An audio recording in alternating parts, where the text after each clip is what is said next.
Let's have a look at important objective questions regarding the topic traffic characteristics, and the subject that we are dealing with is highway engineering. Let's move to the questions. The first question is saying factors that affect human characteristics as road users, and the options are physical, environmental, psychological and mental. See, all the factors mentioned here do affect the human characteristic as road user. Okay, physical parameters consist of vision, hearing, strength and general reaction to traffic. Then the environmental parameters or the environmental factors are traffic condition, density of the traffic or flow of the traffic, the purpose for which the traffic is flowing. Okay, then psychological parameters are emotion of the driver, then anger, then mood of the driver, then superstition, then the level of patience that the driver is having. Okay, then mental characteristics or mental factors are knowledge of the driver, then skill set he is possessing, intelligence, literacy and experience of his driving. Okay, therefore all the factors that are mentioned in the options do affect human characteristic as a road user. Okay, that's why we will go with option number D, which is all of the above. Okay, with this let's move to question number 2. Out of the following 4 physical characteristics of road user, the most important is C. We have been provided with hearing, strength, vision and general reaction to traffic situation. But the very first thing that the driver or the road user is going to use for interpretation of the traffic in front of him or for interpretation of any road feature in front of him is vision. Okay, it is the first and the foremost sense that perceives the traffic data, the traffic flow, the traffic characteristics. That's why vision is the most important thing here. Option is C, vision. All right, let's go to question number next. Mental factor or factors that affect the road user characteristic is or are: is it knowledge and skill, attentiveness, attitude, or is it all of the above? Let's find out. See, knowledge and skills are the mental factors here. Okay, and when we are talking about attentiveness or attitude toward rules and regulations, whether he wants to follow the rules or regulations, are the psychological factor. Okay, that's why option B is not there. Option C is not right here. That's why all of the above will not be suitable option. The correct answer is knowledge and skills. The knowledge of the driver and skill set that the driver is possessing are the mental factor that are going to affect the road user characteristics. Alright, let's go to question number next. Environmental factors that affect the road user characteristics are traffic stream characteristic and roadside feature, then width of carriageway and camber, then traffic control device and regulations, and D is saying none of the above. C. The traffic stream characteristics and the roadside features are the environmental factors that affect the road user characteristics. When we are talking about the width and camber, these are nothing but geometric features or geometric characteristics. Then the traffic control devices and regulations are the flow characteristics of the traffic. The environmental factor we are talking about here is the traffic stream characteristics and the roadside features available. That's why option will be A. Traffic stream characteristics and roadside features are the environmental factors that affect the road user characteristic. So the question is saying, from pedestrian's point of view, traffic planner and engineer should consider safe road crossing facility, extra shoulder width along carriageway and rotary island, and the final option is all of the above. Let's see. When we are talking about extra width of carriageway, it is more beneficial for the vehicle. Okay, it is not beneficial for the pedestrian. Then rotary island is there for vehicle purpose only. Okay, so that the vehicle can negotiate the turn, they can change their direction, they can take right or left turn properly.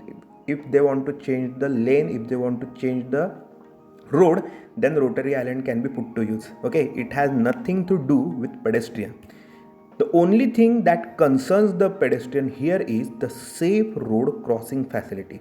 That's why a traffic planner and engineer should consider when they are thinking about a pedestrian's point of view, they should have a safe road crossing facility. That's why option here will be A, safe road crossing facility.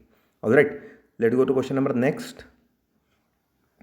Acceleration or deceleration and brake efficiency are the fill in the blank of vehicle that affect the road design. See, options are static, dynamic, design, characteristic. Static characteristics of the vehicle are its dimension, just like width is there, its length is there, its weight is there, all these are static characteristics. Then when we are talking about dynamic characteristic, we are literally speaking about vehicular characteristic that come into play when the vehicle is in motion. Means acceleration, deceleration, brake efficiency, turning efficiency, all these things are what? Dynamic characteristics. Okay, static means when the vehicle's dimension are there, means when the vehicle is not in motion, all the things which are properties of vehicle are its static characteristics. Then when the vehicle is set into motion, then all the characteristics that are important, that will be dynamic characteristics. Design characteristics are not related here. Okay, design characteristics are something else. Okay, that's why option A is not the answer, option C is not the answer, D is not the answer, option B, dynamic characteristics. Okay, acceleration, deceleration, brake efficiency are the dynamic characteristics. Then let's go to question number next. Okay, road design aspects considered with respect to vehicle dimension is or are width of lane and parking facility, then design speed, then number of lanes, or all of the above. See, here the road design aspects with respect to a vehicle dimension or vehicle parameters are lane width and the facility provided for parking. Okay, design speed is not a road design aspect with respect to vehicle dimension. Okay, when we are talking about design speed and number of lanes, they do not at all dependent on the vehicle dimension. Okay, option B and option C is not here, that's why option D will get obviously ruled out. Width of lane and lane parking are the answer. Then length of vehicle and wheelbase affect the road design aspects such as H curve, V curve, safe overtaking distance, or all of the above. See, when we are talking about length of vehicle and wheelbase, means literally we are talking about dimension of the vehicle, then they are going to affect the road design aspects such as horizontal curve, because longer the vehicle is there, then turning radius and all these things are going to get affected. That is, horizontal curve is going to get affected because of vehicle length and wheelbase. Then when we are talking about vertical curve, then weight of the vehicle, then wheelbase, then length of the vehicle, then the distance that will be available for safe negotiation over that vertical curve is going to get affected.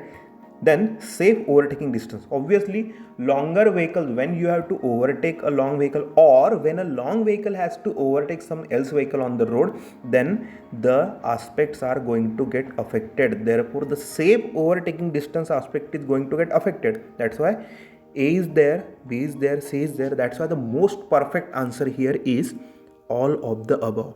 Okay,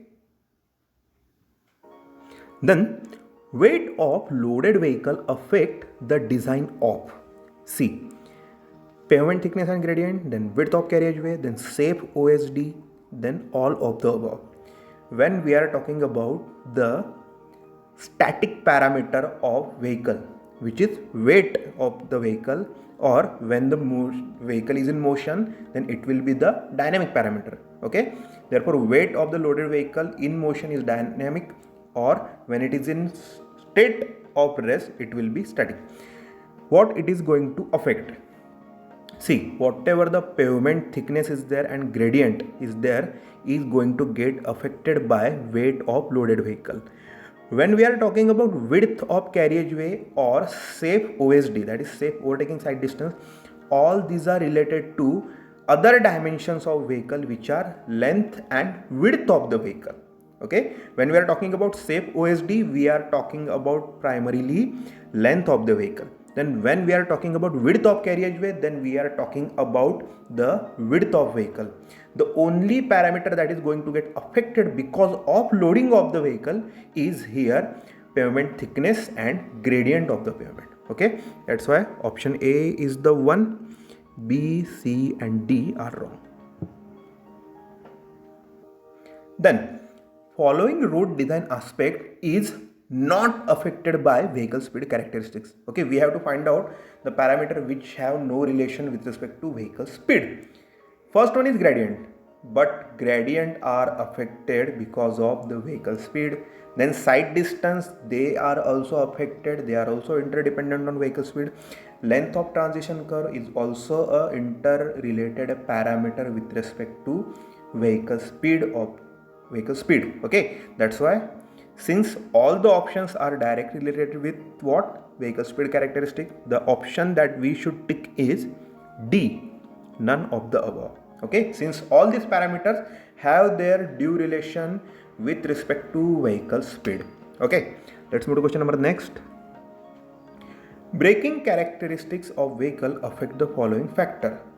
Is it spacing between vehicle? Is it operational safety? Is it stopping distance? Yes, all these three parameters are affected by how much brake power or what are the braking characteristics that the vehicle possesses.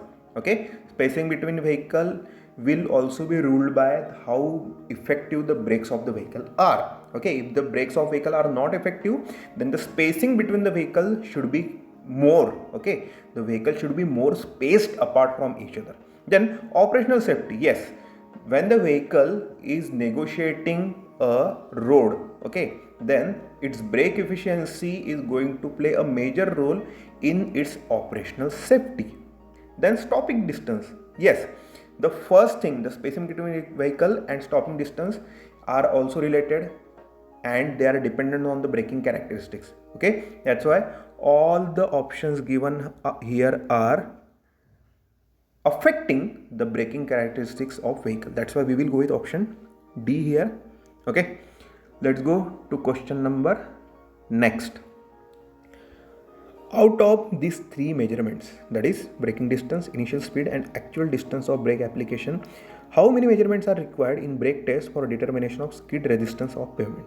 Okay, when we are determining the skid resistance of pavement, we have to consider any two of these measurements.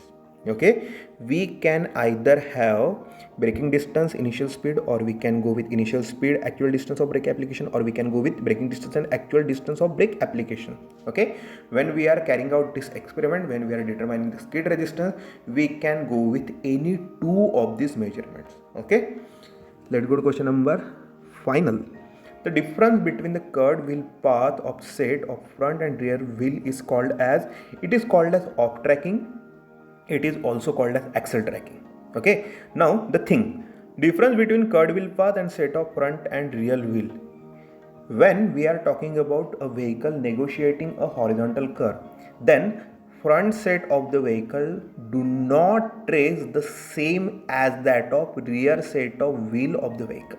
That's why there will be a difference between the curved wheel path and the set of front and rear wheel. Okay, and the difference is called as off tracking or axle tracking. Okay, the thing mechanical widening has nothing to do here. That's why the thing is option D, option A and option B is the answer. So with this we have come to the end of the topic. In the next lecture we will cover some else topic of highway engineering. Till then, take care. Bye.